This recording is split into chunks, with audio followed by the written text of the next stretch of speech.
Mr. President. I want to give short remarks on three different subjects. Probably for people wanting to speak, it'll take me about 10 or 12 minutes. Thanks to Operation Warp Speed, effective vaccines are available on demand to anyone who wants to take the shot. That means individuals and businesses are beginning to return to a degree of normalcy. We've all been waiting for it. However, as I've made my annual tour through Iowa's 99 counties, I've heard from business after business that they're desperate for workers, but job applicants are scarce, that those that do apply often don't show up for interviews. Nationally, the economy added over 700,000 fewer jobs than were expected last month. This is very concerning, as a vibrant labor market is vital to a strong economy. I get that some individuals, even after being vaccinated, may be leery of returning to the job market after a year of staying home to be safe. But the vaccines have been shown to virtually eliminate the chance of serious illness. Hopefully, the recent CDC guidelines that reinforce this by easing mask guidelines will reassure individuals that it's safe to return to work. However, Iowa employers repeatedly inform me that the biggest impediment to finding workers is the over-the-top unemployment benefits extended as part of President Biden's so-called COVID relief bill. I had 13 county meetings throughout Iowa during our last Senate recess, and all but one of them, this came up as a very important issue.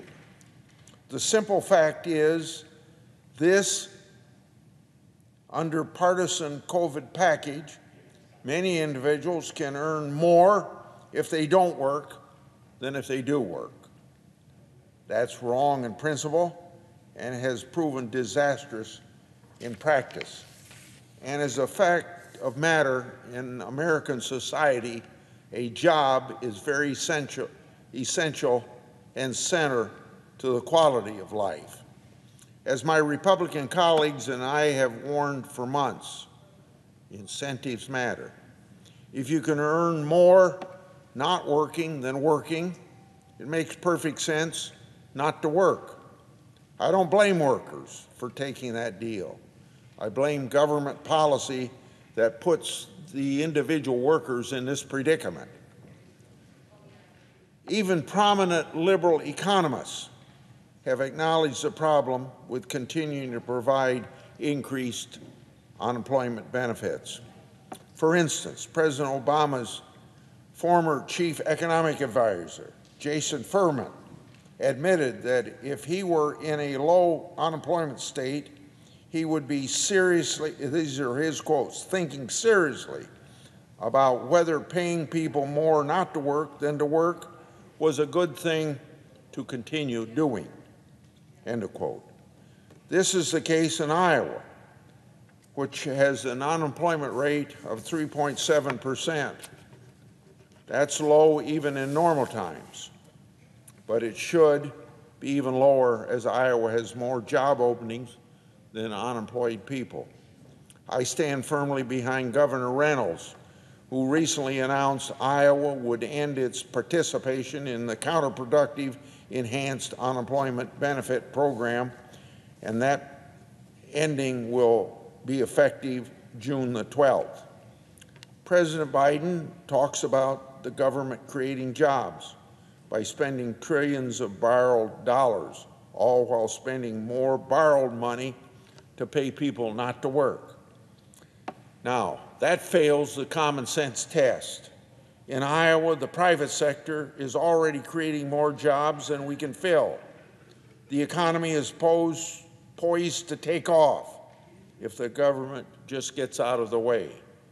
Politicians should live by the same principle as doctors. First, do no harm.